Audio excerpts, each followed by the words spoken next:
Mind Gap Podcast.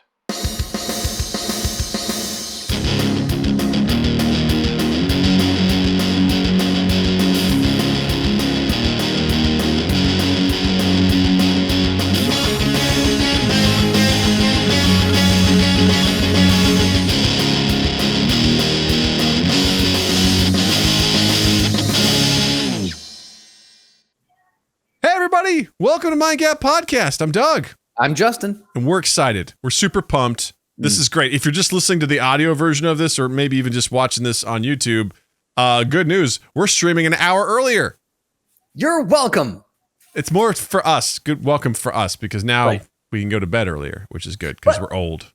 We're giving people are getting a fresher version of us. Mm-hmm. An hour earlier, you're getting a little bit more energy packed in there. And I like to think that people just, maybe it was, people on Eastern time zone, gosh, man, it starts at 8, it's done around 9:30. I mean, that's a lot, now it's a little earlier, Come on Eastern in. time would have been starting around 9. Yeah. Not around 10:30. Yeah. Yeah. Yeah. That's right. I know math. I got you. Now time and space are a mystery to me. It starts around 8 and it's done at 9:30. Now it's a good thing. People are saying that with elation. That's what they're saying. That's what they're really saying. People are saying other things. What are they saying? And I want to say this. I want to get this done off the top of the show, right? Okay. Listen, we got a lot of feedback on last week's episode about the Rings of Power and the Butthurt Boys. And I want to say this. I want to say this to all of you. Maybe I should do this, we'll do this like this. That's not what I wanted to do. What all right, you going? Hold on. Justin, vamp for me. Oh, yep, absolutely. We'll talk about the Butthurt Boys right now. Oh, it's so sore. All up in that. All right, good job. All right, we'll get to the butt in a second. Very good. Thank you, Justin. Okay, all right, here we go. Listen, we heard you, okay? You were thoughtful. You left comments on our YouTube channel. You left comments on our TikTok. I think our Instagram is still, since it got that flagged of hate speech, doesn't get the same amount of views anymore. So I think something's going on with that. So nothing there. But primarily in the YouTube comments, I want to say we heard you. All right. And I want to say that I appreciate the engagement. I appreciate the views. I appreciate the watch time. And we heard you loud and clear. And Justin and I will make this commitment to you. Mm-hmm. We will keep watching the show, The Rings of Power, and we will keep enjoying it. Thank you for your time. It's a solemn promise. Yes. Yeah. We got some fun engagement from folks on last week's episode. I thought what were you prepping? I thought there was going to be some sort of a drop or something. No, right, cool. I realized I went to a single shot of me. Oh, got it. Like addressing them like the president, and I switched over. I'm like, fuck, I didn't set that up because I don't normally do that. And I was like, hold on, it was just a blank screen. Cool. Anyway, I was like, let me just add that in real quick. I'm like, cool, we're good to go now. Got it. Okay, fair enough. Done. Yeah. Yeah. It was interesting that the YouTube algorithm seemingly chose to serve it to the people who we may or may not have been speaking about. So, yeah, there were some feisty people. There were some people who had their own opinions. There were some spicy comments, and to that I'll say, listen. And actually, I want to make a special shout out. I had a very good civil dialogue with someone on TikTok. When we posted it to TikTok, and that I want to call out that person's handle because they were really cool. Their name was Blutzwave, Blutzwav, Blutzwave. They and I went back and forth on like our thoughts on how this stuff works, and just back and forth. It's incredibly civil, and at the end of it, they gave some really great constructive feedback on the show, and I literally said, now that's the constructive criticism I'm looking for. I can get behind that perspective. And they go, you know what? This has been a very civil discourse. Thank you. Have a good day. I go, you too. It was really great. That's fantastic. And I appreciated it. It was very cool. Yeah. Because in general, we didn't get that from people. So it was definitely not the YouTube comments. No, they were pretty spicy. But, hey, whatever. I think the one thing I just want to say on that one more time is like, hey, we're not forcing people to like this show. Okay. You either like it or you don't. Just don't have shitty arguments as to why you don't like the show. Like, there's a black person. Okay. That's not a good reason. All right. And we could debate the lore of it all day long, which is what this guy did on TikTok. They were like, hey, my issues are that Galadriel, that's not how she is in the lore. And they brought up a lot of details. They're like, she's supposedly very like calm, collected. She has been all the time. She wasn't necessarily portrayed as a warrior. By the way, I've never read this. I don't know if it's true, but they're like, she was never necessarily portrayed as a warrior. She was always very even keeled and level headed. And they're like, if she were to get a ring of power now, she would just nuke everybody. And that's not how she is. And part of me is like, true. I go, but maybe we'll see that change throughout the show. Right now, pretty angry about a lot of things. And I'd say understandably so. Sure. So it'd be interesting to see if there is an arc there where she comes, a lot more chill and whatever. So that kind of criticism, I'll never get mad at that sort of stuff. If someone wants to say it's bad writing, I'm like, prove it. You just can't say it's bad writing. And there are some things that are, I would say a lot of the time some of the time bad writing is subjective. Like what you may think is bad writing, I may go, actually, I enjoyed that, I think we can all agree there are certain things that are just unequivocally bad writing, without a shadow of a doubt. There's no real argument. Everyone's kind of in universal agreement. This one I would say is a little bit more subjective. Like, I don't know. I kind of like the poetic language, I don't have that much, stake in this because it's not necessarily my world I live in. The Lord of the Rings is not a universe that I am overly familiar with. As one person called out, if you're going to comment on it, you may want to watch more than 17 minutes of the show. To that I say, you've obviously never seen our show before because we're under-researched and we're proud of it.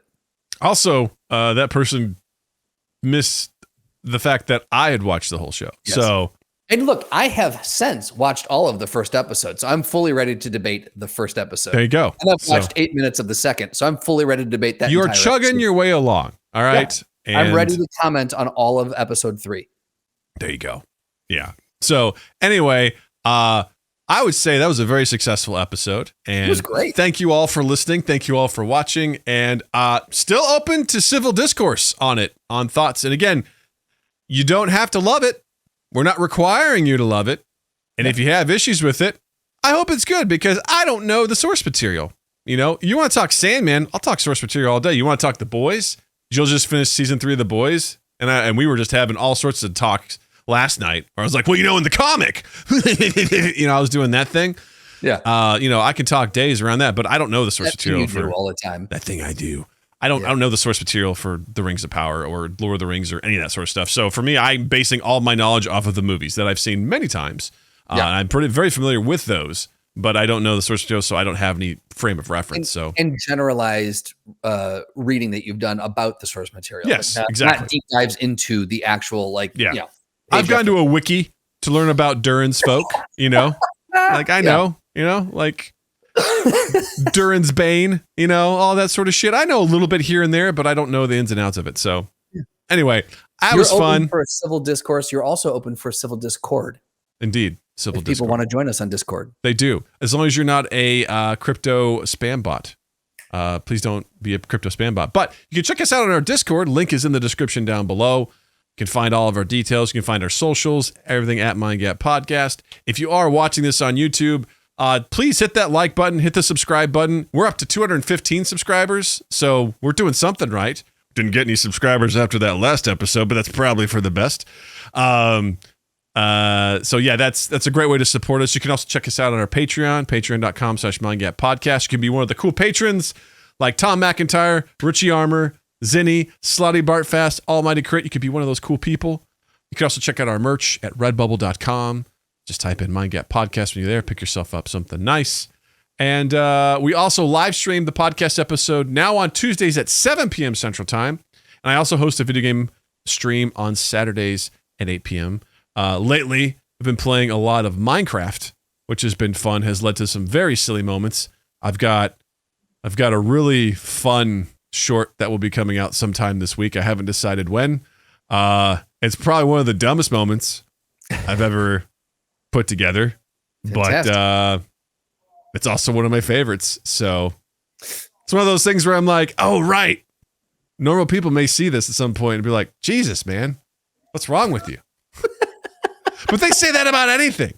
You know, whenever I brought it, like, for some reason, when we bring up Pokemon on the show, someone's always like, Jesus Christ, 2 grown men talking about Pokemon on YouTube. I'm like, we don't even know Pokemon. Like, people are just, I'm like, how else do you want to talk about this, man? Like, to say we're talking about Pokemon, I feel like is a stretch. Like, grown men discussing Pokemon. I'm like, I'm making fun of Snob. Like, that's all I'm doing. Snom. Yeah, it's the best. The punching bag of Mind Gap. The fuck pillow of Mind Gap. So you know what? That's more accurate. That's right. That's right, ladies and gentlemen. That's right. So I think this Saturday we actually might be doing a What the Dub.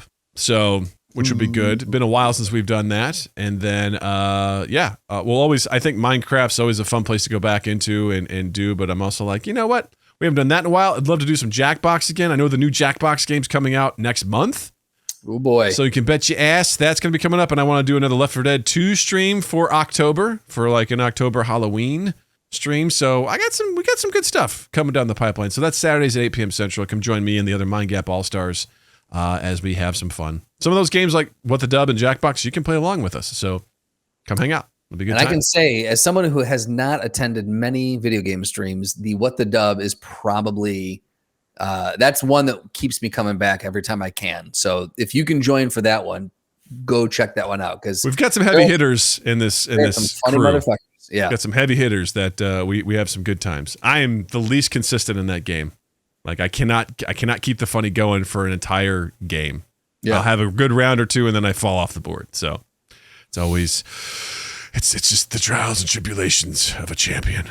That's what it is. That's what it is. That's just the way it is. That's just the way it is.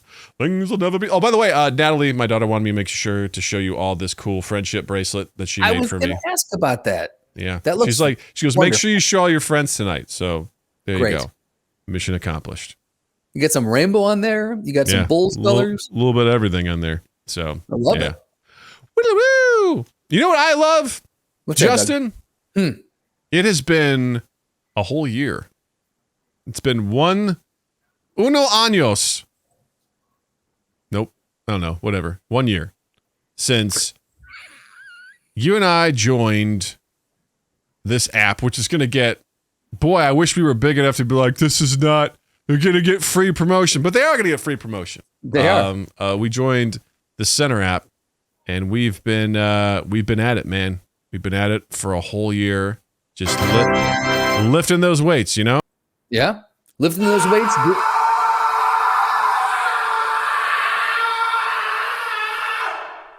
Just getting swole, you know? Did you, last time we worked out, did you record me? Because I feel like that's another Justin sound drop right there. I mean, that was just my neighbor. Okay. Yeah. On date night? Are they still, they're good. They're in your basement, I assume. Yeah. Basement, but I mean, I've, soundproofed it, but that was before I soundproofed it. So sure. That's why you soundproofed it. Exactly. Yeah. Kevin! Get back down there. Whatever. That's where the intern's been for the last 3 years. Shit! Yeah. The cat's out of the bag! Damn it. It was me. I have him trapped. No, it has been 1 year of lifting and doing burpees. Yeah. It's time for I feel like that should be the official sound for the fitness update. Oh, absolutely. The scream. All right, it's time for another Justin and Doug fitness update.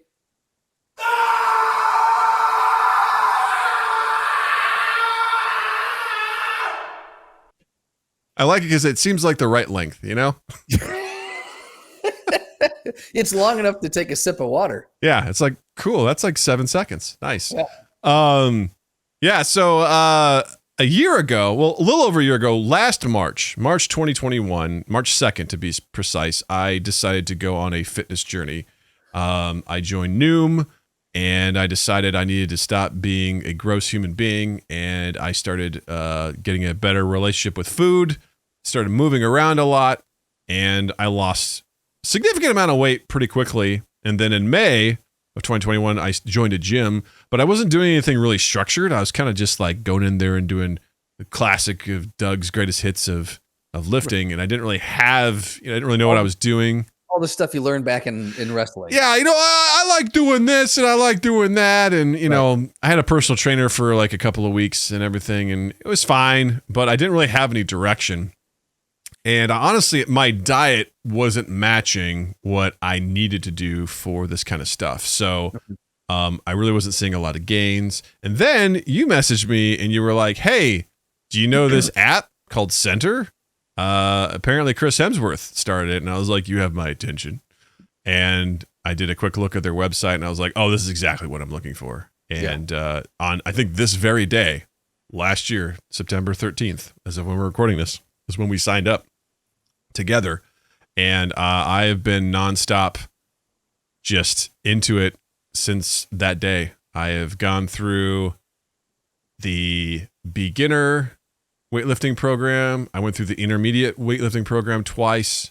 I've gone through the advanced weightlifting program once, and I'm about to finish up the second round of it, which, by the way, didn't realize they add on an additional 3 weeks when you do it again, and this fucking stuff is hard. Wait a second. So if you do the intermediate one twice, the second time you do it, they add on an additional 3 weeks? I don't feel like they did the second time I did it, but I think that's what they're doing now. They're like, oh, you're going to do it again? Great, we're going to add more. So it's not moving from intermediate to advanced. It's the fact that you're doing it a second time. Correct. Okay. Because I did it, this is my second time. So the programs I'm doing are 10 weeks. Yeah. It's 3 phases, 3 weeks, 3 weeks, 3 weeks. And then the last week is just like an offloading or a deloading where you don't lift. You just do some cardio stuff and stretching just to kind of let your body recoup. Okay. Now this one's 13 weeks. And I'm in the middle of week 11. And I was fine. And then this stuff that I'm doing is fucking hard. It's really hard. And it's kicking my ass really bad. Having you do? Well, I think what it is, I think the thing that's tricky for me is the reps have gone up. Okay. Which kind of sucks because you're like, all right, so instead of like 8 or 10 reps, it's like you're doing 12.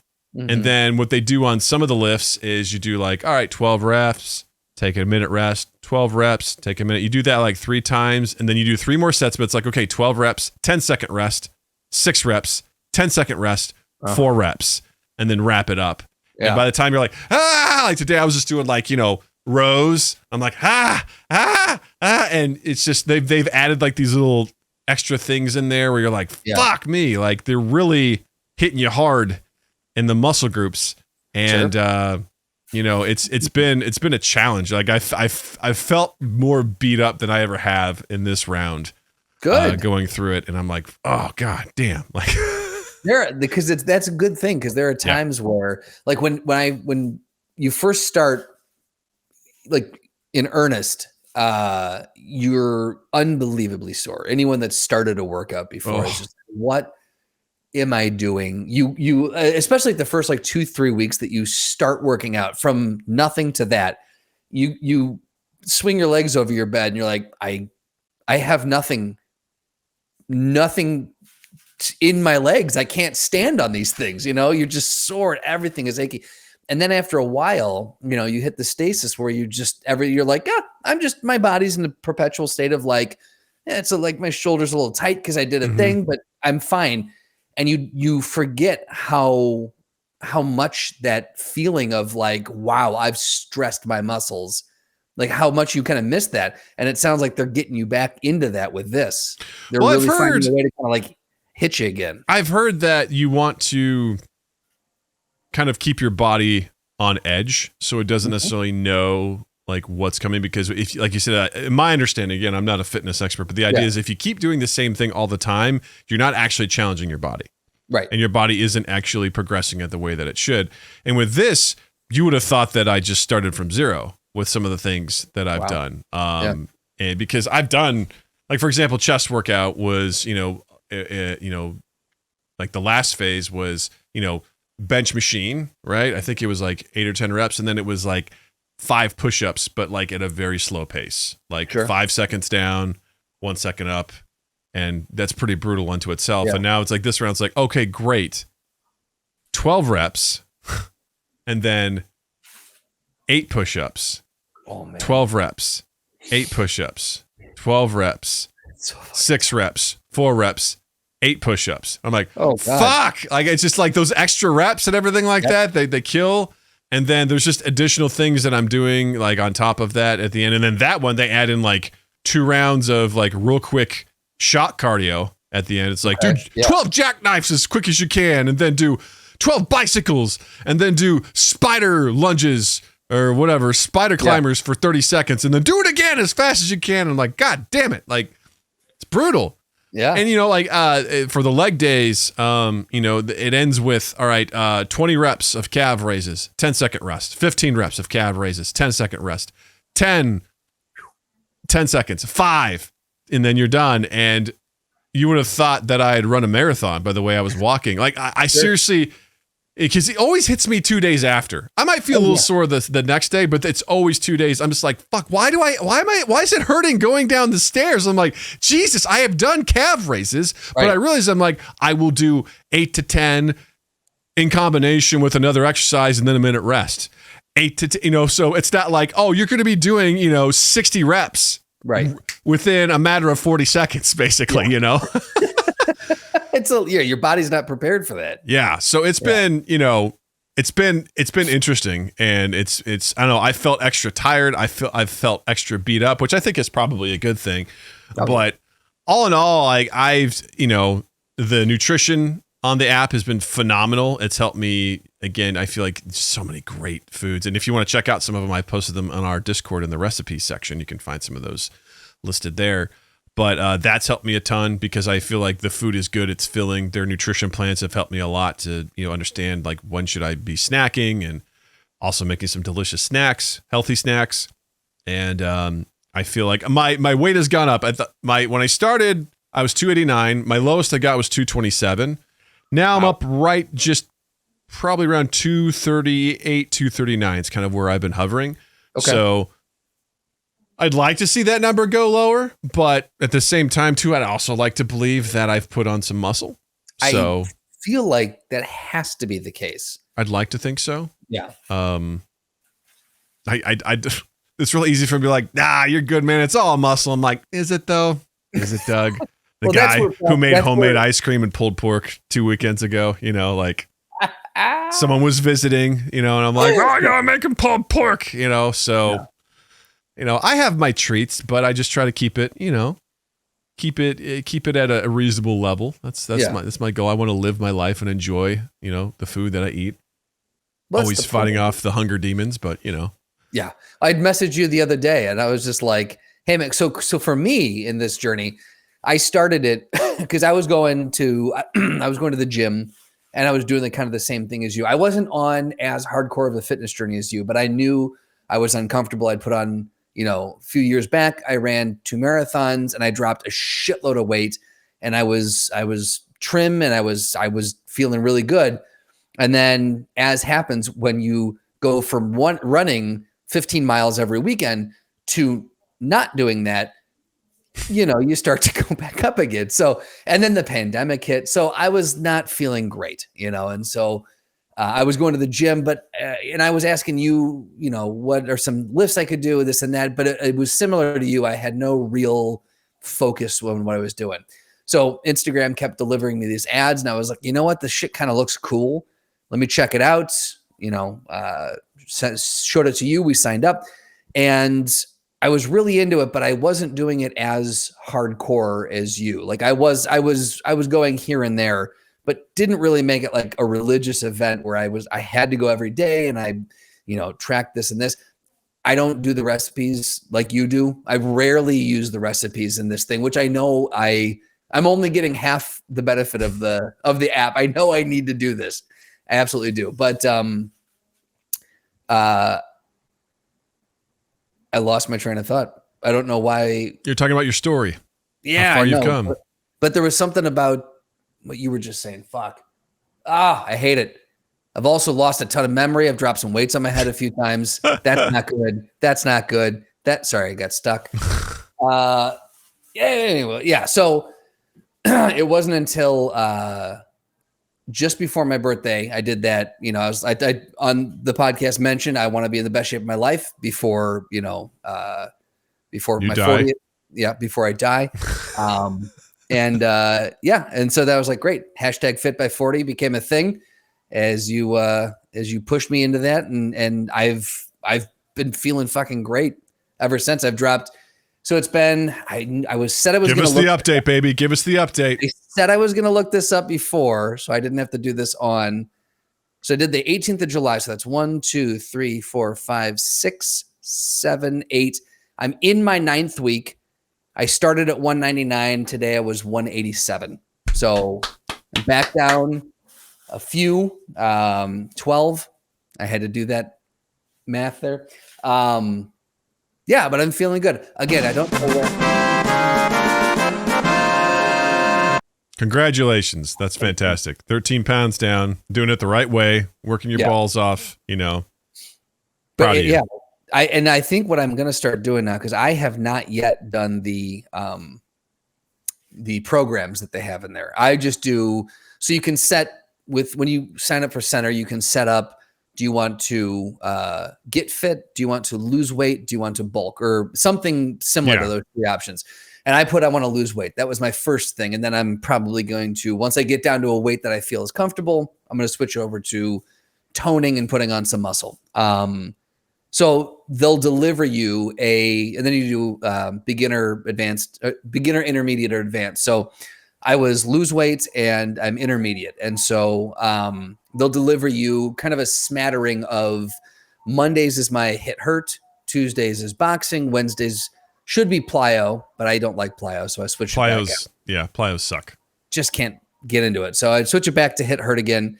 Thursdays is weightlifting. Fridays is Dalrulk, functional fitness. And man, Dalrulk's a bitch. I love him to beat your ass. He kicks my ass every fucking week. Then Saturday, Sunday, it's kind of dealer's choice. I'll swap out. I'll do MMA. I'll do whatever. But it's kind of a smattering of everything. So I've been thinking about, I need to do, you talk so highly about these programs that they have. So I think I'm going to do the hit hurt program, and I'm going to get into that. And I think it's if I'm not mistaken, I think it's a 6-week program, and I'm going to start there, and we're going to see where that, because I've really taken to hit, like, I know, like, you love weightlifting, and there are some people who love running. I would love to run again, but my knee's kind of messed up when I run now. So hit hurt there's something about it that just, it triggers the right thing in my brain. I don't know why I've connected to it. So, and it's different than CrossFit. I've found out, like, CrossFit is stupid. No, not stupid. It's not just stupid. We're not in it with what I'm doing. We're not throwing tires around a gym. It's a little bit more maintained movements, and it's a little less intense than what CrossFit is. CrossFit is just the problem. The problem I have with it, I've never done it, but I've seen it enough to be like, if you're not careful and you're not doing the form correctly, you can easily get hurt. Yes, I've had a lot of friends who've done CrossFit that have had to hang it up because either they did it wrong, overdid it, for whatever reason. But I've seen some really shitty form from people doing that stuff. I'm like, you're gonna fucking hurt yourself, because that's something else I've come to terms with. Is I'm like, I'm not going to max out my bench press. That's not my goal of this program. Like, sometimes when I'm putting weights on, I'm like, oh, wish I could do more. I'm like, but I'm not strength training. I'm building muscle. Like, that's my goal, and that involves like higher reps, and lower weight. Like, I don't necessarily enjoy doing reps of 12. That's not my ideal spot. I like 8 to 10. I feel like that's a good. You start doing 12, you're like, fucking hell. Like, this is like the marathon of weightlifting when you're doing this sort of stuff. But you also realize it is endurance for your muscles, which helps them, get bigger and things like that. So like, it really makes sense. But yeah, CrossFit stuff, I'm always been like, y'all be careful out there, okay? Well, you see people, like, you see the Instagram stuff all the time where people are they're doing the comparisons in kind of a jokey way, but they're like, they like, a regular person doing pull-ups and they're showing someone just doing pull-ups and then CrossFitter and they're like rocking back and forth. And well, my favorite one of that was like Marjorie Taylor Greene when she made one of those just weird videos and she was doing CrossFit and she did this bizarre sort of like pull-up thing while she's talking about insane politics and people were like, what the fuck is wrong with some guy made fun of her. He's like, yeah, you know, and then he's like just exaggerating how she was doing her pull-ups. It was insane. I'm like, okay, whatever. Yeah, I mean, listen. you're gonna wrench your back. You're gonna throw your shoulder out. Like that's just not. It's you know what it is. It's power over form is what I think is what a lot of what they not stress, but they push. Mm-hmm. And I'm just not in agreement. Personally, not in agreement with that. I think that you really need to slow it down. That's the one thing that I really love about a lot of these trainers in this app. They're like, if you're like. They'll give you, some of them are coached workouts and some are, you know, go at your own pace. If it's a coached workout, they'll say like, as we're doing this, if you can't keep up with my pace, focus on your form and do it half or a quarter of the speed that I'm doing it, as long as your form is there. And then once you get stronger, you can get up, but they've never been like, you know, push it harder. Come on, you fucking idiots. You know? Well, yeah, because that's also when I was growing up in weight training and stuff like that. That's the kind of stuff like people were encouraged to do more weight with poor form. That was more powerful. And for me, I was like, no, you should always focus on your form. Like the amount that you're doing, I think is irrelevant. It can be an indicator. Like if someone is benching 400 pounds in high school, I'm probably gonna be like, that person's gonna get fucking hurt. Because there was a kid I knew, he was a freshman when I was a senior. He was benching over 300 pounds. And I'm like, I mean, he was a strong guy, but guess what? Guy had to have shoulder surgery because you're benching, putting that much weight on your shoulders when your growth platelets aren't closed, it fucks you up. And he wasn't doing it right. And everyone's like, look at him, freshman doing over 300 pounds. I'm like, yeah. Did he win the state wrestling championship by the time he was done with high school? Yeah. He also had to have shoulder surgery. So, you know, what the fuck? Right. So what the fuck? Yeah. I like some of the things too where they're like, hey, listen, as long as you're moving, just keep moving. Don't stop moving. You are burning calories. You're doing, you know, that's what matters. Just don't stop. Go all the way through. And those are the kinds of encouragement and things that I really like. I trust these programs. And also, you're not going to look like Chris Hemsworth when you're done. No, that's just not how it's going to work. Because Jill asked that the first time. She goes, so when you're done with one of these like programs, are you going to be like an Avenger? I'm like, no, I'm not going to be an Avenger. That's not how this works because I'm not marketing that suggested, which I don't hold it against them because they're not outright saying you're going to look like this. But of course, when they say like, you know, when they show all the Instagram ads they do have Hemsworth working out, and he's not really in any of the training sessions. So it's, you know, it's all his trainers, but he does the ads, but it's suggesting that this is how I did it. Maybe you could too, which again, it's marketing. They have to do that. I don't hold it against them, but I could easily see where someone, you know, would be like, so you do this? Are you going to be an Avenger? Are you going to be jacked? Listen, at the end of the day, like the way that this works is that what Hemsworth does is way more intense because that's his job. He doesn't have a 40-hour-a-week job. His job is to look like Thor. So he is going to work out. Saying it. Yeah. He's going to work out twice a day.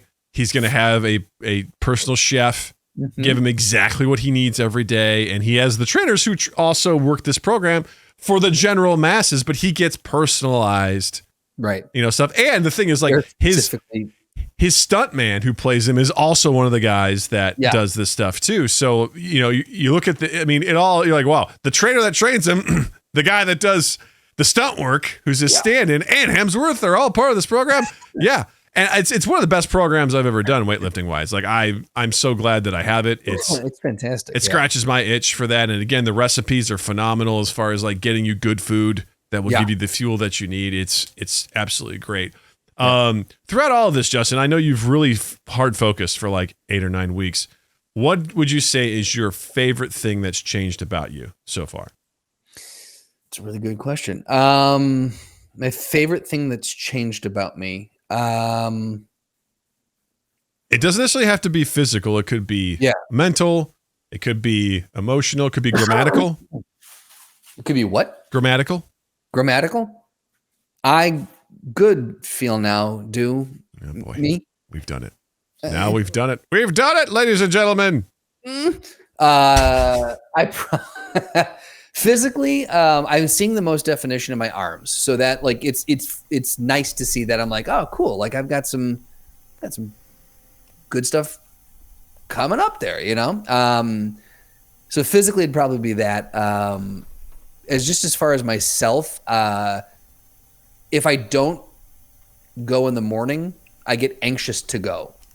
Like if I miss my morning window and I have to go at lunch, I physically find myself like, I want to get to the gym. I want to get to the gym. And so I like the fact that I have kind of a drive now to get there and to feel good. Cause like, there is kind of an addictive quality, which is also how I know that I have pushed through to the next level. Cause the hardest thing for me is to get started, to make it routine.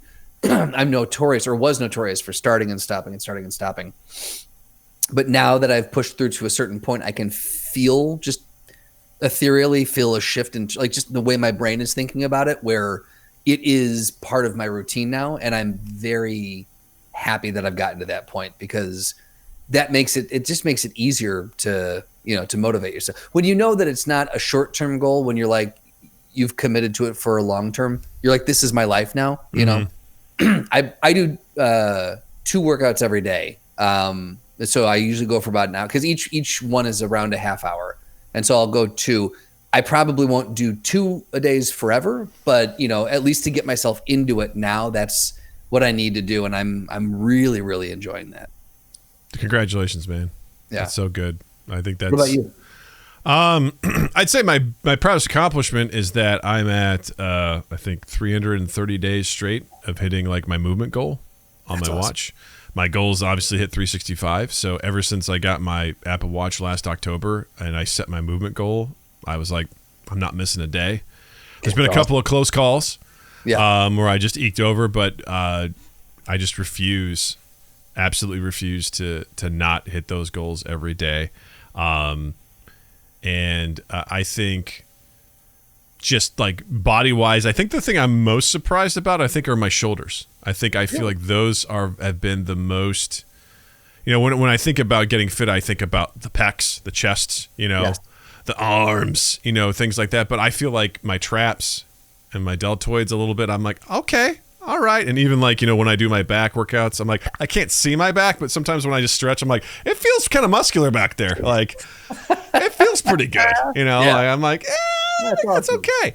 And then I think just like self-esteem wise, like I got this shirt over the summer and it fits really nice. I look really good in it. I feel really good in it. I feel confident and I get excited. It's kind of gross, but like I get excited when I'm going to go see someone I haven't seen in a while. I'm like, I'm going to throw on one of these shirts. It's not a muscle shirt, but it also is like, it accentuates how far I've come, like it's, I don't know. It's one of those things that makes me feel good about where I am. Yeah.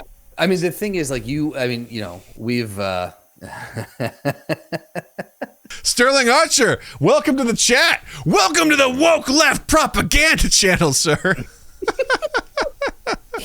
Amazing. Yeah, no, it's the thing is my, 13 pounds down or 12 pounds down is it is what it is. And I feel good. It's not super noticeable. I know it because I weigh myself all the time. Your transformation is visually stunning. Like for people who knew you, before and people who see you now, like Beth hadn't seen you until you guys came up and visited us. She hadn't seen you since I think before the pandemic. Yeah, that sounds about right. Yeah. And so when she saw you, she was just like, where did half of you go? Like it's just totally different. It is shocking to see. I mean, we threw up a couple months ago. We threw up that picture of when we were doing improv, and I think you were that might have been peak weight for you. Yeah, and, I mean, it definitely. I mean, I wasn't doing anything to combat it. That's for sure. If you were, that was mid quad burger realm. Yeah, for sure. Yeah. What's crazy is my mom sent over a photo of one of the first times Jill went to Disney World with us, and I was like, in college. And I looked at the photo, and I was pretty heavy in that photo. I was like, I didn't think I was that heavy back then. Yeah. But Jill's like, I didn't think you were either. I'm like, obviously I was. Like, just like the belly. I was in a swimsuit, just like, I'm like, oh my God, really? Yeah. But I mean, if I think about it, I hadn't done anything. Like, I threw shot put in college, but I didn't have a dedicated weight program. Like, it was pretty loosey-goosey in Division III. Sure. No one was really checking with the weight program, and I sure as shit wasn't doing cardio. So, I was kind of just like winging it. The last time I did anything serious was right before I went to college, probably when, did you ever hear the phrase filling out? Like, have you filled out yet? Like, is that guy filled out yet? Like, meaning like have they kind of like come into their, it's where you put on weight, I think kind of naturally. Adult body. Yeah, kind of. Yeah. That was always the thing is like, don't worry, he hasn't filled out yet. So when he's filling out, like you'll see like a change and that sort of stuff. I kind of hit the filling out stage while I was also doing German volume training with my dad. Okay. So that was in my mind like my peak moment where I actually think I put on like 10, 15 pounds of muscle right before I went to college. I was doing this very intense program, which when I look back on it, I mean, it's probably comparable to what I'm doing now. It was just a lot of 10 sets of 10 for stuff like and you did this for 3 phases, but these were like 10-week phases and stuff like that. Is German volume training some kind of porn thing? Kinda. Absolutely. The answer is yes. 10 sets of 10, with each dude, No, 9 sets of 9. 9 sets of 9. But yeah, it's designed to be like endurance. Yeah. It's like sort of like kind of keeping that going, and then the final phase was the boss phase. No, it's like really focused on strength. You have to fight your dad. You turn now fight me for control of the family. And I didn't get all the way through it, but I spent the whole summer with my dad just like doing this, and it was 2 days on, 1 day off, 1 day on, 1 day off. So you're like lifting just consistently all the time. And I remember one of my grossest moments was kind of when I was at the tail end of that. I went to a party with a sleeveless shirt because I felt really good about me. And I was like, what's up? Hat backwards. I was like, what's up? Oh, no. I've been working out. Did you have a puka shell necklace? I may as well have. Oh, buddy. But it was really bad. I was just like, and then it all went away because that's the thing, kind of like what you mentioned about running. If you don't keep that up, if you don't maintain that, it all just goes, which is also one of the things that motivates me is I'm terrified that I'm going to lose what I've gained. Yeah. Which is why I've had very rare amount of days where I've woken up and felt like I don't want to do this today. It doesn't happen that much because I'm like, I refuse to lose any ground because I know myself. If I lose any ground, it will be it's not a slide, it's a fucking cliff is what it's going to be. I'm going to fall off a cliff. Yeah. And the thing is, I could probably take a day off and would be fine. Yeah.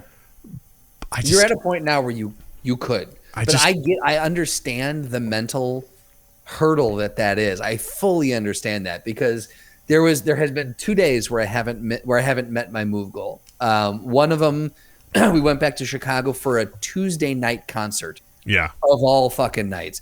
And so, we were staying at my sister-in-law's, and it was just logistically between working remotely that day and then the concert the night before, we didn't get back until like 1 a.m. It was a whole thing. And then we had to drive back Tuesday after work. So I didn't get to exercise. And we came back and it was like 9:30 and I was exhausted because it was a 3.5 hour drive, probably 4 with traffic out of Chicago. Again, didn't get a lot of sleep the night before. Had a great night, but got back and I was like, I could go work out right now. I could sneak one in. I could hit this. And I hemmed and hawed for probably 45 minutes. And finally I went, okay, it's not healthy to be this obsessed about it. Let it go. Yeah. Let it go. You're going to miss a day. It's fine. And to this day, hey, Loki. And to this day, it still haunts me. It hasn't been that long, but I will look back at all my move goals, like the calendar where you can see all your rings, and I see one day that has barely any color to that. I'm just like, oh god damn it. That's tough, man. I kind of ran into that last Sunday where I did a walk. Well, it was challenging because it was raining, So I did treadmill, which I hate doing treadmill, but I did treadmill. I did some, and then I was like, moving around. But then it got to be after dinner. I'm like, I've got to go on another walk after dinner. Like I have to, because there's no way else I'm going to get this done. And I forced myself to go on a 45-minute walk. I logged it in and I was like, good job. But that's the thing is, like, I have to get up and get it done, or at least make a huge dent in it, because as the day goes on, you're less and less inclined to do it. And that's just particularly for me. I'm really bad. There have been days where I've been 100 points off, and I'll just be in the, Beth is like, I'm going to bed. I'm like, I got to close my rings. Yeah. And so I'll stay in the living room and I'll just sit there and do boxing reps to get the heart rate up until I hit it. And I'm like, okay, now that I'm sweaty, I can go to bed. Yeah. Absolutely. When you're that close, you're like, it's 100, like I can get 100. It's not a fucking problem. But I get the mental anguish of you are at the point where you've proven to yourself, this is a lifestyle. It's not a fad. You can take a day and you'll be fine. But there is a mental hurdle that you have to get over, where you're just like, I failed for the day and I don't want to fail. Well, what I've also found is that I can still get this stuff in even when I travel, even when I fly. I find ways. Like when we went down to Disney World, I still got up really early and did a walk before we left. I mean, most days now I get up at 4:30. So I'm up real early. My routine is this, if you're curious. I get up at 4:30. I have my pre-made breakfast, which currently right now is overnight oats with some raspberries. I eat that. I stretch for about 25 to 30 minutes because I have to. Otherwise, my body's like, I hate you. So, which is good. That actually, I stretch pretty hard, so I get some calories burned on that. Yeah. And then I take every time I see, because Doug and I have notifications to each other. Every time I see you finish stretching, I'm like, you got like 125 calories for this? Fuck, man. Yeah. That's amazing. Yeah.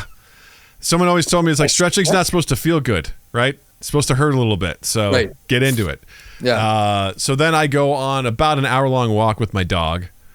And then from there, I go to the gym and I lift. Unless it's a day where I don't go to the gym, and then I just go on like an extra long walk with my dog and really wear her ass out and wear myself out. And then come home, I have my post-workout shake, shower, I do work. I might have a snack in the morning, and then I have lunch, and then usually I go on my walks are usually about a little over 3 miles. So then over lunch, I'll go on another 3-mile walk, and that usually closes all my rings, all my stuff for the day. Yeah. So I'm on average, I'm walking, legit like tracking walking about 6+ miles a day. And then, easily hitting those 10,000 steps. I think I'm averaging like 15,000 steps a day. So, I tried going on a walk with my dog. You know my dog. She'll play fetch until the fucking cows come home. Yeah. Try to take her for a walk. You're dragging 45 to 50, depending on what week it is. Sounds like a workout. 50 pounds just behind you on a leash, and you're like, come on. So it takes, in the morning, we'll go on a walk. You've probably seen it pop up. And I'm sure you've looked at it and gone, he walked 0.5 miles in 27 minutes? Yeah. How? How did he do that? Because my dog won't fucking move her ass on a walk. My dog is also challenging because she wants to murder every single squirrel, every single rabbit, everything. She's all over the place. And similarly, sometimes I have to be like, enough, because the problem with her is she just eats everything she finds. Yeah. Because people are like, oh, you got to let him sniff. I'm like, yeah, the second I let her sniff something, she's eating something. And I'm like, what the fuck are you eating? And she's like, I try to get it out. And she's like, no, I found it. It's mine. And it's just annoying as hell. So I'm usually like, no. And I'm just pulling her. And, she's actually a good dog to run with, because she'll keep up with you until she sees a rabbit.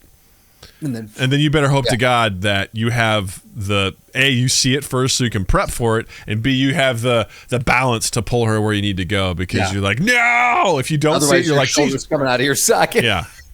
Like, there it goes. Yeah, it's bad. I like to do, I like to take the first like maybe 5 to 10 minutes and set it up to where she, I don't pull her away. I let her sniff, because I know that's super important to dogs. For their just their mental facilities, like to let them sniff, like it helps stimulate, it helps them map things and learn and yada yada. But then after a certain amount of time, I'm like, we need to get a walk in, because the thing is, she's about 5 to 10 pounds overweight. The vet really wants us to get her weight down about 5-10 pounds. And I'm like, the only way this is going to happen is if you agree to this. Like, so let's go. And it's just like pulling teeth. So I've wanted to get my walks in the same way that you do, but I'm going to have to figure something else out. I'll be honest with you. I prefer to walk without her. I go faster. Same. Practical Doug is like, we're going quicker, and that's a good thing, you know? For a little while, I was doing that. Like I was walking her in the morning, and then I would go work out. I would do 1, and then I would go for like a 3-mile walk by myself. There's like a forest trail by me, and it was wonderful. But then, you know, life happens, schedules change. And I'm like, fuck it. I just need to do 2 workouts and get this over with. Yeah. Because that's the thing. When I think about how much I'm working out, I mean, I'm up at 4:30. I start work around 8:30. So like I'm up for 4 hours before I sit down to do work for the day. Yeah. And I'm okay with that. Like, that's part of my routine, and I really enjoy it, because when I'm ready to sit down to do work, I'm like, I feel good. I've gotten this stuff in, and then I give my body a chance to rest. I do work. And it's just, I don't know. It's great. It's really, really nice.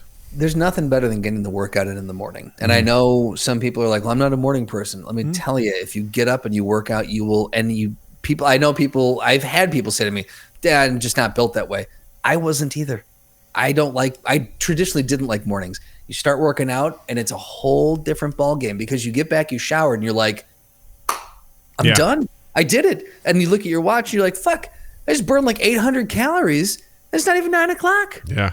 That's the best part. And then you've got that afterburn going, and you're just going to keep your metabolisms up. And man, it's a great feel. You feel accomplished and a little bit more bright-eyed, bushy-tailed. You can do some things. Yeah, it's good. Yeah. It's one of those things where I think about, you know, again, is my weight exactly where I want it to be? No. But I feel good, and I can make some better eating choices. I think for the most part, like, I kill it in breakfast. I kill lunch. Yeah. Dinner's usually where I'm like, I usually have my normal meal plus but here's the thing too, is like I make sure I snack on fruit, but especially on the weekends, I'm like, we'll have some popcorn. We'll have some M&Ms in those popcorn, you know, like, and I'll have a couple treats here. But again, I think the things I'm most satisfied with is I rein it in. Yeah. Like, some days the 22-year-old Doug will come busting out, and I have to try and fight him and at least hold him back from where he really wants to go. But I'm nowhere near where I used to be. Right. You got to fight 22-year-old Doug and bring him up to 32-year-old Doug. Mm-hmm. Right. Slightly. Probably even 32-year-old Doug wasn't that great. 32-year-old Doug was still having quad burgers. So, you know. That is true and a very fair point. I will say that this is where you and I might differ slightly on our philosophies on this. I fully embrace the concept of having if you're going to cheat, like a cheat day, having that, treating yourself, knowing that you're like, I'm going to do this. I'm not going to beat myself up because this is what I've set aside, you know, again, and knowing that you're at a point now where it's not going to derail you. You know, you're not going to disappear for 2 weeks and come back just covered in chocolate. And you're like, I blacked out. I don't know what happened. You know, you're not going to go on a bender. So I think it's, for me at least, I think it's okay to give into that as long as it's part of your schedule. As long as you have, it's not just today I'm eating a bag of M&Ms. Like, you're like, no, on Sunday we're going to have pizza on Sunday. And, you know, I may have one slice too many. And that's okay, because tomorrow I'm going to get back to it, you know? Oh, for sure. My problem is I have a weird relationship with food, because I don't eat enough. So, like, I think that's actually a hindrance in me losing weight, is I think my body is like, hey, man, we're low on energy right now. And we're not going to burn anything because we can't spare it. Beth gets on me all the time about this. Like, I'm on board with doing a cheat day when it comes up, but like during the week, I'm like, I must conserve. I must not eat. You know, I'll do a protein shake in the morning and maybe an apple at lunch and then dinner, and like I eat nothing all day. And she's like, "Did you eat today?" And I go, "No, I did. You know, I had something. You know, no, buddy, no." Like that. It's funny because it seems counterintuitive, right? Like, I'm trying to lose weight, so I shouldn't consume. Exactly. But I know my body's like, I need protein, I need fiber, I need these things to do the thing you want me to do. So I know it. I just have you have an unhealthy relationship with food in the counter way, the opposite way to how I have an unhealthy relationship with food. Yeah. Two sides of the same coin. Because that's what I was doing in the beginning before I started doing the center recipes and stuff like that. Is I was really, I wouldn't say I was calorie counting, but I was I wasn't eating the right stuff to be working out. Right. When I was just walking every day and doing some light weights and stuff like that, yeah, it was totally fine. But to actually, build muscle and things like that, I was learning like, oh yeah, I'm drastically missing out on protein and just... I've also, something I got to give center credit for is like I've been trying a lot more vegetables and things like that I normally wouldn't with these recipes, which has been great. I've found a lot of great recipes where I'm like, I found, it's like, for example, spinach. Don't really like it, the big leafy thing. Just chop that shit up into smaller pieces and sprinkle it in there. You're still getting it. Just for me, it's the texture. I've started to include red peppers in a couple of recipes, which has been... Bell peppers are...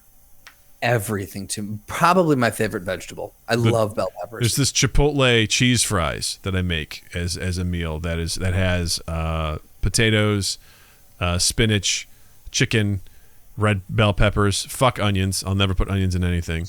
And it's got some. It's like a wonderful sort of just like Mexican flavored dish with like cumin, paprika, all that good stuff, chili. It's so good. It's one of Natalie loves it, which is also like Natalie's been enjoying a lot of these recipes as well. There's a chicken noodle soup recipe on there that is just so good. There's a stew recipe.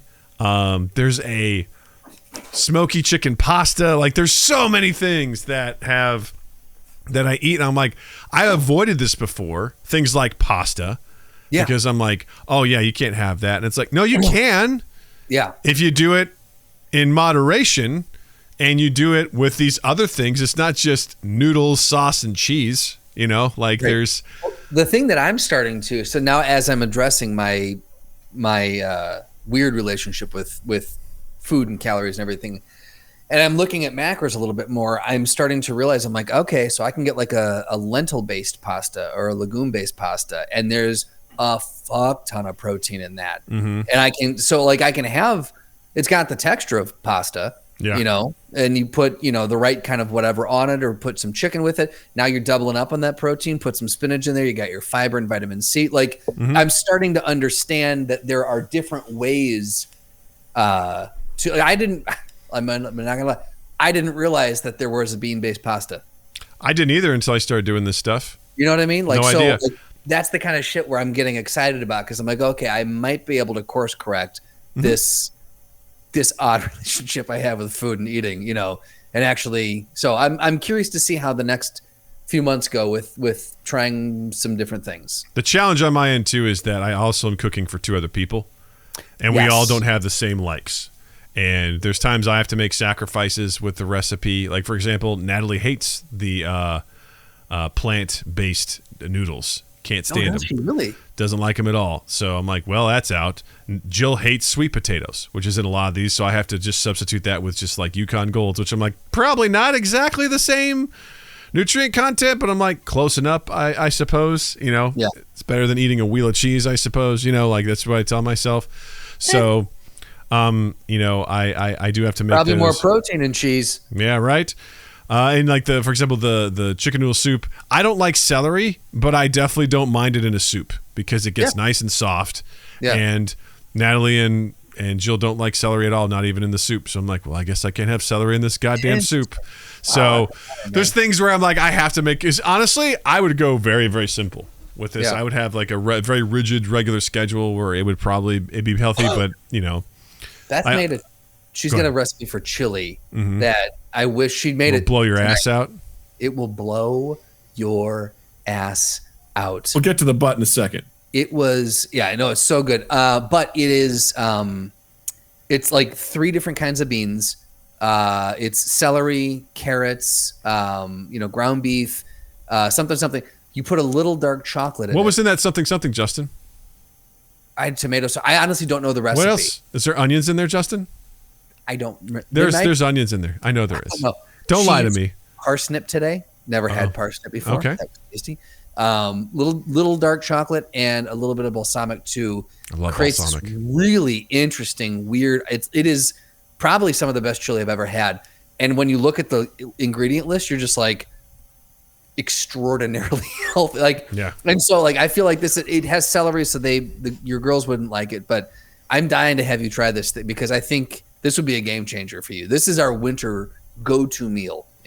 Yeah, for sure. Yeah. Slotty asked, is guacamole and chips a suitable dinner? No. Yes. Sorry. What? Bell peppers are A tier. I'm starting to agree with you. For me, with that too, is I have to cut them up really small. I chop them up really small. I get the flavor of it, which I really enjoy, and I also cook them down. So you don't that like snap the little crisp to them? I don't, for whatever reason. I hate myself for a lot of that stuff because I know it seems silly, but it's that texture. For whatever reason, when I'm biting into that stuff, I don't know. I don't want that to be the star of the show for whatever reason. And it's the same thing with onions, really. I don't mind onion flavor. Like, I'll put onion powder and stuff, but I do not like... Definitely a raw onion can fuck off, but even like a cooked through onion, I don't know, man. There's something about it that just like... The thing is, the onions in this are so... because I would trust it. I would trust it. I would try it. Yeah. I would. Get the flavor. Well, it's so covered with everything else, though. Yeah. Yeah, and that's the thing is, I've gotten to the point now where I would totally do that. If I was a child or like 32, I would be like, gross. Yeah. Gross. There's onions in here, and I would probably still kind of have that reaction a little bit where I'm like, but I would get over it now. I think I would. I wouldn't say I would suffer through it. I would be like, this is going to be so you're not going to taste it. Because I heard that line so much growing up, like, you can't even taste it. I'm like, fuck you. I can taste it. Yeah. So I began not to trust my parents. I was like, because I kind of like have taken that a little bit with Natalie when she's like, meh. I'm like, you can't taste it. I'm like, the roles have reversed. Oh, no. Yeah. But at the same time, I'm like, I get it. But I'm also like, seriously, you can't taste it. Trust me. Seriously. Yeah. But that's the thing. I think you've gotten to the point where you can, because there used to be that hard wall that you'd put up and you'd be like, no, I know what's in there. Fuck you. Now you don't like that it's in there, but you'll try it. And 9 times out of 10, after you try it, you're like, cool, this is good. Like, I'm sure that's, So I think the big hurdle for you is probably just getting past the mental, just being kind of, that child, energy there. Yeah, for sure. I've had those moments where I've been very pleased with, including spinach into my diet in general. Like, that's definitely not something I would normally do. And I've come across just some phenomenal recipes that I've challenged myself. I'm like, give this a try. It looks good. It sounds good. Yeah. It is good. Just, eat it, enjoy it, know that it's better. And also just trying to set a good example for Natalie as well. That's a big thing for you. Yeah. I tell you, there's nothing better than having your kid tell you, they're being hyperbolic, but they don't know any different. It's like, Dad, you're the best cook ever. I'm like, thanks. I appreciate that. Yeah. Because I'm definitely setting you up for probably failure down the road, because I like to think I do a pretty good job cooking, and this is what you're going to expect. And when you go to like college or some shit, you're going to be like, fuck me. Like, right. But hopefully I can teach her enough that she can take that with her. Right. You're going to, Dad, you're the best chef. Thank you. Now eat your fucking bean pasta. Yeah, right. Yeah. Because it's cooked perfectly. You can't even taste it. She went on a thing now where she doesn't like steak. I'm like, yeah, okay. We'll see how long that lasts. You dumb. Man. I'll tell you. I almost said it, but I was like, I know. I appreciate the self-censor. Like, that's my daughter. She'll probably listen to this someday. Yeah, when she just turns it off and says, I don't like stuff anymore, I'm like, I will put your head through that fucking wall. Like, Jesus Christ. How do you not like ribeye steak? I'm going to say this right now. Natalie better get over that if she and I are going to remain friends. Right. Okay. Same thing. Loved pesto pasta. Loved it. And all of a sudden she's like, I don't like pesto. I'm like, fine. Here's plain spaghetti.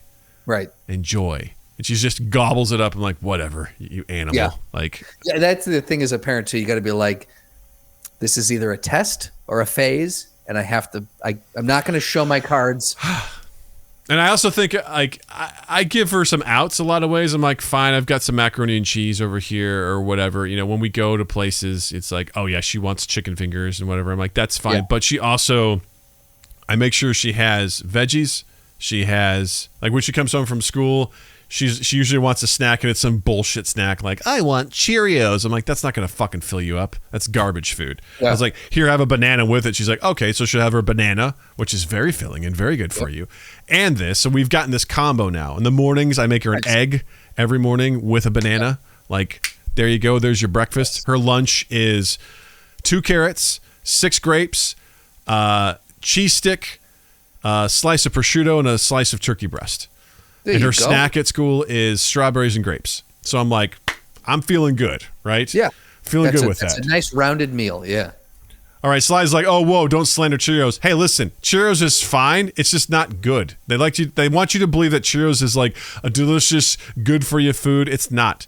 Most cereal is dog shit, okay? Cheerios. And it's not going to fill you up. Cheerios will save your heart, Doug. No, it won't. And don't it won't save your blood sugar. Science. It won't give you diabetes. We're talking about Honey Nut Cheerios. We're talking about Cheerios. Diabetes. There's sugar in those. Dude, there's so much sugar in all cereals. Sugar. Oh my God, dude. In regular Cheerios? Yeah, it's not good, man. Right now.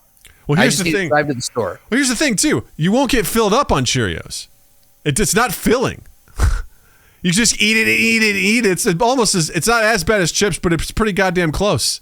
Whoa, you're saying Cheerios is equal to chips as far as nutritional value? As far as like not getting filled up? Do you want to be full or not, Justin? Well, obviously not. I have a weird relationship with food. We talked about this. Yeah, if you want to be full, eat something better. Eat something with protein that will actually fill up your body. Your body will be like, all right, this is good. I'm full. Versus like Cheerios. Ham? Will that be protein? What's that? Cheerios with bits of ham? There you go. Okay. Cheerios and banana. There you go. That'll get you something. Cheerios and an egg. Ham. There you go. Ham.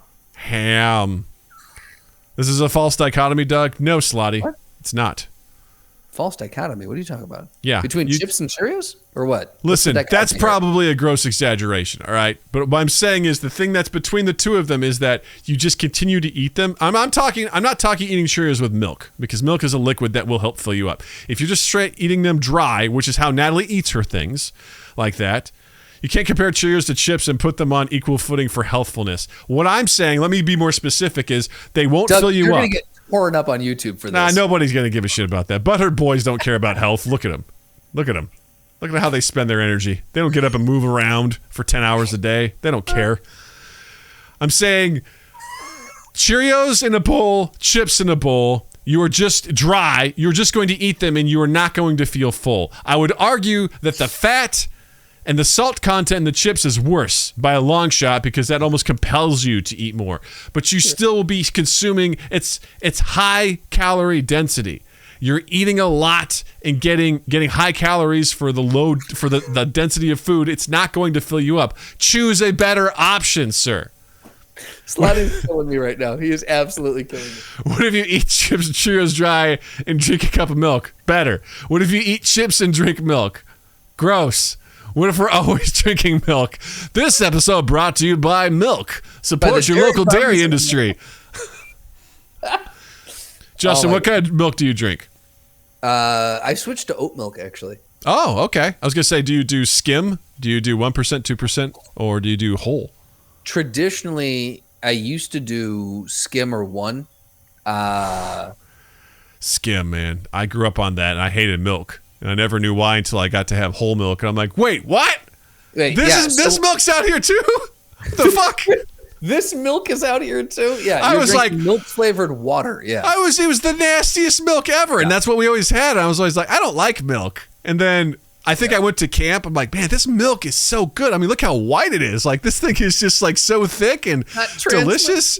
I'm like, oh man, I could do this all the time. And then we went home, and I remember just going to the grocery store one day and being like, what's that? It's like, oh, that's whole milk. I'm like, what?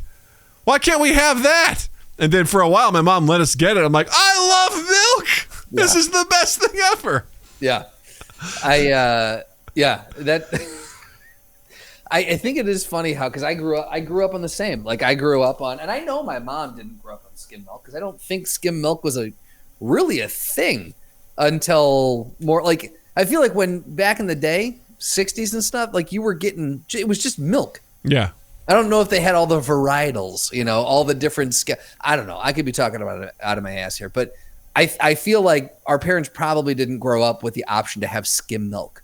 No, I don't think so. But we all our generation, I feel like almost all exclusively grew up on skim milk. It's like, why? Because everyone's like, well, whole milk's bad for you. Yeah. Which it does have a lot of caloric intake, and stuff like that. I mean, it is definitely whenever I make stuff, it's like, hey, make sure you're using low-fat milk, Right.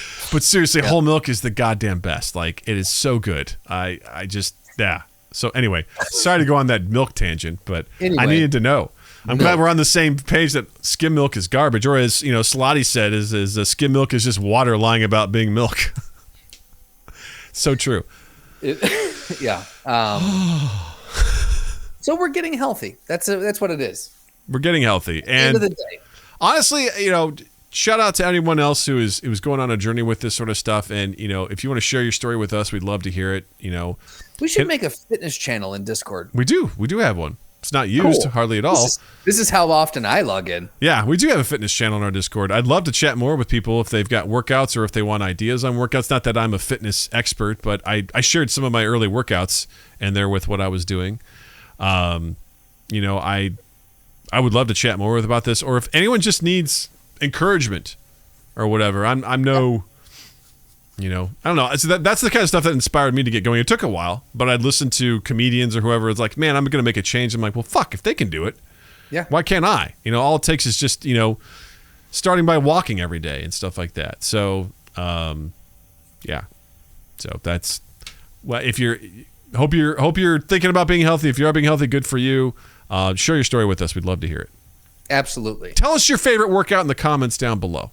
Do that. There's a good one. I like that. What's your favorite? Do you like running? Do you like lifting? What is it? Do you like swimming? What's your jam? Tell us in the comments. Let us know what you think. I'd love to hear about it. You got the questions, we got the answers. All you do is ask. Practical, practical, practical, practical, practical, practical, practical. Ask Practical Doug.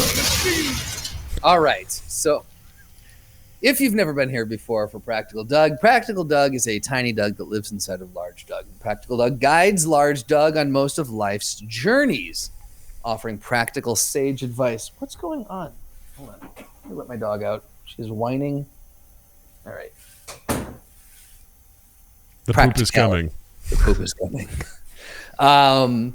Yes, so our wonderful fans like to ask Practical Doug questions. If you would like to ask Practical Doug a question, you can either join us live Tuesdays at 7 Central. You can join our Discord, and there's a channel dedicated to Ask Practical Doug, or on any social medias, you can hashtag Ask Practical Doug, also tagging MindGap, please, and thank you.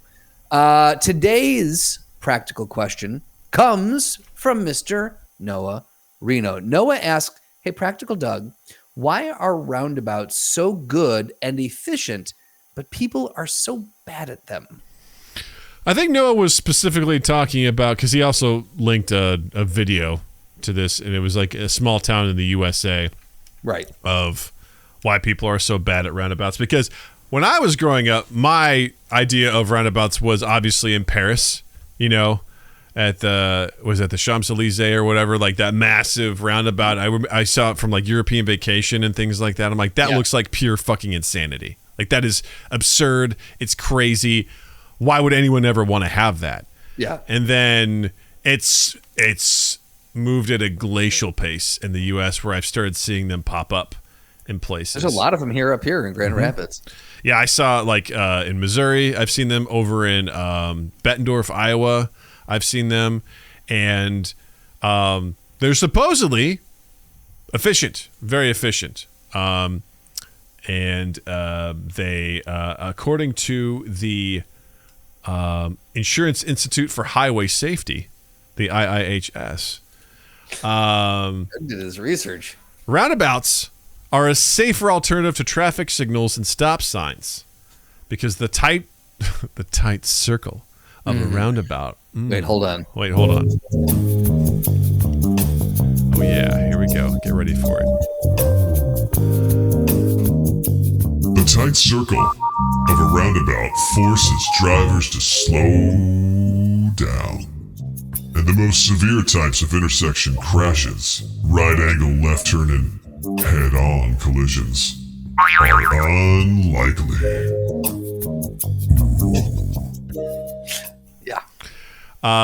Yeah, that sounds good. Also, roundabouts improve traffic flow and are better for the environment because research shows that traffic flow improves after traditional intersections are converted to roundabouts. Less idling reduces vehicle transmissions and fuel consumption because you just go. Interesting. And then roundabouts are generally safer for pedestrians, which I thought was interesting because pedestrians walk on sidewalks around the perimeter and cross only one direction of traffic at a time. So they don't have to necessarily look both ways because the direction of traffic is going only one way. Crossing. I don't know about that. I mean, if you're on a one-way street that has a roundabout, but we've got two-way street roundabouts up here. I mean, but if you're crossing over the roundabouts, right? Mm-hmm. There you go. So if you cross over a street, there's cars coming both directions. They shouldn't be necessarily. Because if you have a two-way street that intersects at a roundabout. Get out the whiteboard, Justin. Get out the whiteboard. Draw it for me.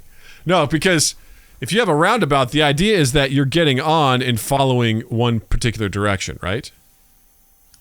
Because cars should not be intersecting or forcing each other to go idle at any point in time. No, but if I'm crossing the street, right, on a roundabout, like I'm crossing across a street, it is a two-way street. Doesn't matter if there's a roundabout. Cars are going east and west on this street. No, this is bad. This is bad because I'm like, I don't think so. I don't recall this, Justin. Hey, all right, let me do this. And look, this is going to be wonderful for the podcast. Google, I'm going to give you an address in Grand Rapids, okay? Okay. Let's do this. And just in Google this, you can put it up on the big board. All right, give me a second here. I got to set up the big board here. Give me 1 sec. I need to find an address. We're going to do this, all right? Because this is the commitment we're making. Yeah. Cuz I want to understand. I really do. For sure. And this matters, okay? Okay. So I am going to you know what? Let me do this. No, I don't want to do that. Hold on. Let me do this. Okay. Here's what I'll do.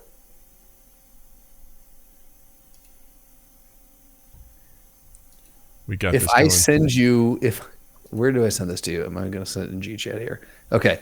I'm going to send you coordinates. If you plug those into Google, does that bring you here? Coordinates? You're sending me coordinates. This is amazing. Yeah. Holy shit. Okay, let's put these in. All right. Let's put it into Google. What do we see? Oh my God. It kind of worked. Hey. I think. Is it the intersection of like Wealthy and Jefferson? Okay. Yes. So zoom in. Okay. All right. Hold on. Let me transition All here. right. Okay, great. There we go. All right. Here we are. All right. Okay. I'm zoomed in. I see it. So if you're going, do you see how on Wealthy and Jefferson are both two-way streets? Yes. So if you're crossing across, what do you have? Do you have the satellite or the layers, the map? I just have the map right now. Okay, cool. So if you're crossing from that pink area across to either way, left or down, right? You're crossing two different lanes of traffic. But right? No. If you're going from the pink area down, you're crossing over Wealthy and you're crossing two different lanes of traffic. No, because the first one, the lane of traffic is going to the west. Uh-huh. So that's only one direction you have to worry about is traffic coming from the east. If you're going and then if you cross the southern Wealthy Street, then traffic is heading to the east coming from the west. So you only So are you saying you can stand on that island? That little pin, what is that? No. I'm assuming you can, right? Is that how that works? Sure, but I mean, is that what we're talking about? Yeah. Like you can stop that. Okay. You cross that one. You're crossing one. Okay. All right. I see. I feel like we're both saying the same thing, but semantics. I understand what you're saying now. Okay. You're saying you're crossing one lane. Yes. You're hitting an oasis, and then you're crossing another lane. I'm saying if you're crossing wealthy, you're crossing 2 lanes of traffic. But not at the same time. Well, you're never crossing at the same time. You're only ever going to exist in 1 lane of traffic. Is this like time travel and multidimensional? Is this a multiverse? Are we in the multiverse? If I'm in the 3rd dimension, I can't be in the 4th dimension at the same time. No, what I'm saying, I think what this is arguing that when you're crossing, the way I think most of these are set up, and correct me if I'm wrong, hey, if you're a roundabout expert, please fill us in. The idea is that if we are, let's say we're where this, I know, Justin, you can't see this, but if you're where this red dot is, audience, and if you're listening, check us out on youtube.com/mindgappodcast. If you're crossing north over Wealthy Street, southeast, right? Yeah. The only thing you have to worry about is what's coming from your left. You don't have to worry about any traffic coming from your right because you're crossing over that, and that's technically a one-way that you're crossing over. And then you get over to the little median there, right? Your oasis, yeah. Your oasis. And then you're going to cross over again. You only have to worry about traffic coming from the right. Okay. So that makes it safer versus a standard intersection where you're like, we got cars coming from both left and right at the same time. It's safer to be like, all I need to do is focus on what's coming from this direction because that's the road that's where they're coming from. So, Gotcha. I guess you could argue statistically it's safer, because your focus can just be now. Yeah. Let me throw this out there too, though. If on a standard intersection you're crossing on when you have the green, so really you're crossing with traffic, you shouldn't have to worry about traffic. Except if people are turning right, people are turning left, right? That increases the potential danger. Yeah, but if they're turning right or left, you're really only dealing with one direction at a time. You can, if you're crossing with green, if people are turning right, you can make sure no one's coming at you to turn right, and then once you hit the left turn lane, you can look and make sure no one's coming around, right? True, but you also have to deal with the fact that direction of traffic, people can come from both directions. So mathematically speaking, you're increasing your odds of danger because if someone's an idiot and runs the light or whatever, you can argue the same thing in the roundabout because that's the next point is that people in America don't know how to drive on roundabouts. That's true. They're going to come. They're terrifying. People don't know what the fuck to do in them. I'm just as guilty. I'm like, oh God, we're at a roundabout. It could be the quietest roundabout where there's nobody there. And I'm like, oh God, where do I go? What do I do? It's like the 5-way streets in Chicago. Where it's like, which one is Belmont? I can't tell. Is it really that one that's running diagonal, or is it that? I don't know. What street am I on? It's confusing as hell. So I think people panic, and then before you know it, someone's going the wrong way, and it's super dangerous. So we have reached. I believe we have reached an accord. We have reached an agreement and understanding. There's one other intersection I'm looking for because I think it will prove my point, but I can't find it now, so forget it. Well, the question being is if they're efficient. But this was important to this. This is important. We had to get to the bottom of this. All right, this is really important. This debate is actually aiding in why around. Yeah, because we can't even fucking argue this correctly. Why are we so bad about it? Well, because the thing is, this is a new thing to Americans. It's a very new thing.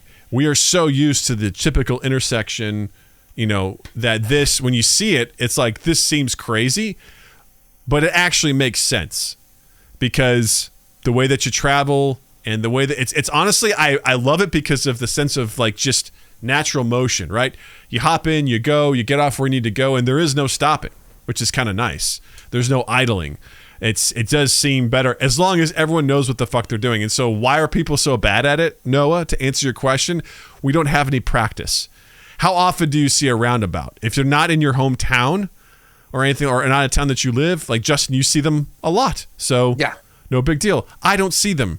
I see them when we go visit Jill's sister who lives in Bettendorf because that's on the way there. That's the only time I see a roundabout.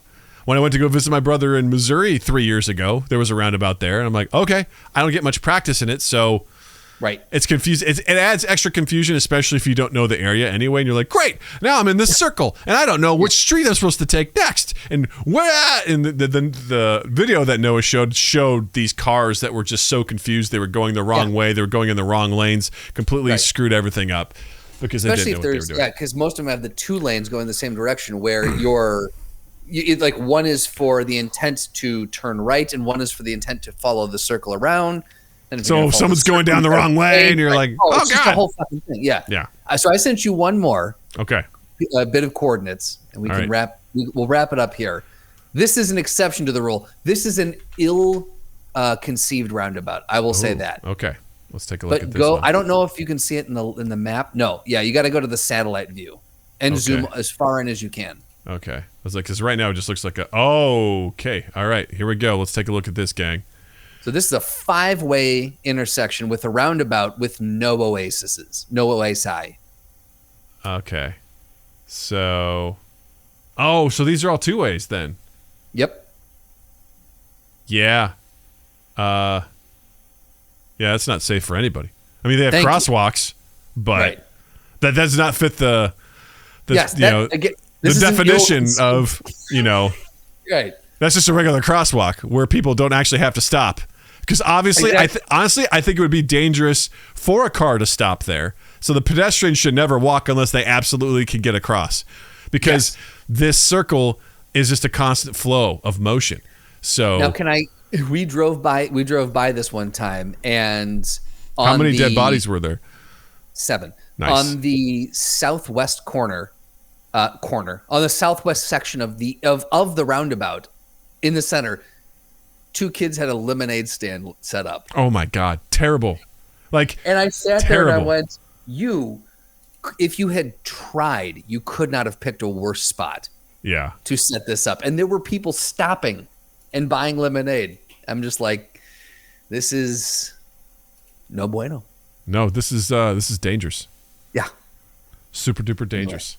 All right. So Practical Doug has ruled because we need more practice. We need more practice. It is decided. There you go. Ta-da. Bow. Yeah. Okay. Well, this has been fun. But before we go, let's talk about recommendations. Justin, what do you got to recommend this week? All right. So the audience that our last week's episode seemingly was delivered to is going to hate this recommendation. Yeah. But I'm going to recommend A League of Their Own. The new series, not the movie, the series. Movie's great, but the series on Amazon Prime. It starts Abby Jacobson and a slew of other wonderful people. It is. I found it to be quite an enjoyable watch. I think it took what the original movie did and also probably wanted to do but couldn't do at the time, and really cracked the story open and told a different but equally as interesting story. Again, probably addressing things that they wanted to address at the time. So I would say it's not going to be for everyone. I enjoyed it a lot. I'll put that as the caveat. Cool. Yeah. Cool. Dougie, what do you got? I'm actually going to recommend Baz Luhrmann's Elvis, which is interesting. A lot of people were like, when I've said this to, they're like, I didn't take you for an Elvis guy. I'm not an Elvis guy. I know a little bit about him, but I kind of nothing his music. I respect his music, I guess, to a certain degree. And we'll talk about that in just a second as to why. But it's if you've never watched a Baz Luhrmann film, it's very visually stimulating. Sometimes overwhelming. Baz Luhrmann could be considered an auteur. He does his movies the way he does his movies.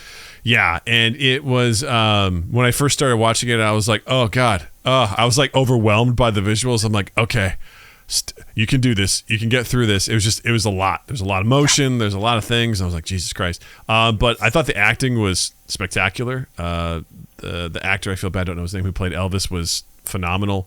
Oh my God. I've watched so many interviews with him. Oh my God. Austin something.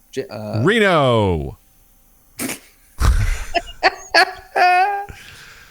I'm assuming you're looking it up. Oh no. He's great. He's totally great. There's me just sipping on water like Doug's got this. I'm working on it now. James Austin?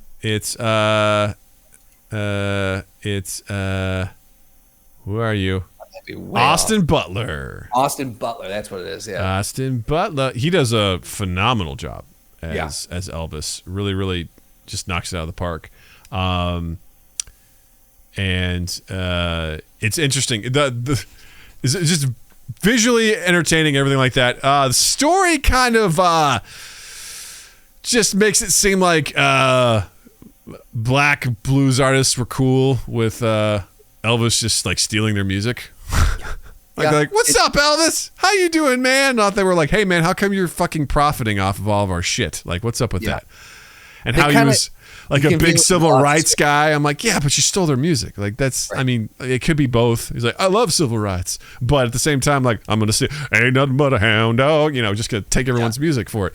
But it was enjoyable. They also glossed over the fact that Priscilla, his wife, was like 14 at the time when he started, like, you know, seeing her, which was super gross in real life. And, you know, they didn't really make a big deal about that. Because it was the 50s and 60s, I guess, where they're like, yeah, man, you do it. Woo! Tennessee! Da-da-do! Yeah, that's love, man. That's love, baby. Love hits you anytime you want, you know what I'm saying? Mm-hmm. Okay. Mm-hmm. But yeah, it was good. I really enjoyed it. I thought it was really fun. Yeah, it's worth watching. It's on HBO Max if you have HBO, so I'd say, you know, go stream the shit out of it, you know? Get it in. Get it. Just like Elvis did. Mm-hmm. To a child. Okay, so if you want to follow us, check us out on Mind Gap Podcast on all our social medias. It's at Mind Gap Podcast. You can check out our YouTube channel, youtube.com/Mind Gap Podcast. Do us a solid, hit the like, hit the subscribe button. It means the world to us, and leave us a comment down in the comments below for the engagement. It means a lot. I mean, that's how those Butthurt Boys got our video. It got recommended because people were engaging with us. So engage with us. Tell us your favorite exercise routine. Tell us what you think about Elvis. I mean, tell us what you think about roundabouts. What do you think? Are they great? Are they not? Just, I don't know, put your favorite emoji down there. I don't care. Help us out with the engagement. It means the world to us. Yeah, be good humans. And then follow Justin online as well. On Instagram and Twitter at Justin_Michael, spelled Mikel. It's a fun way of spelling it. And while you're in the online realm, check us out on Spotify, Stitcher, Google Podcasts, Apple Podcasts, Podbean, Good Pods, all the places where you can find and consume quality podcasts. You'll find us. We'd love it if you could rate, review, share, all those things. One of the big ones, you know, like engagement is sharing. Let people know we exist. You know, you can engage and YouTube will let people know, or you could share yourself and just let people know directly. And then 2east8th.com and 2east8th on all social medias. And we are now starting to get a little bit more active on the Love and Improv Instagram page. So it's Love and Improv Film, all spelled out, one word, Love and Improv Film. If you could follow us on there, and, you know, share that around. We're going to be launching, hopefully very soon. We're just waiting for approval. We're going to be launching our fundraising initiative for it as one of the ways that we're financing this feature film. But yeah, we've got a movie poster up there, and we've got a proof of concept teaser trailer up there to kind of give you a general idea of what the tone of the film is going to kind of be like. So, yeah, Love and Improv Film. Please check that out on Instagram and Twitter and show us some love and improv there. Nice. Excellent. Well, thanks for hanging out with us tonight. And if you're listening to this, whenever you're listening to this, and just remember, take care of yourselves and be good people. And with that, I want to say, Justin, thank you. Douglas, thank you. Chad, thank you. Listeners, thank you. And you all have a dandy fucking week. Mind Gap Podcast.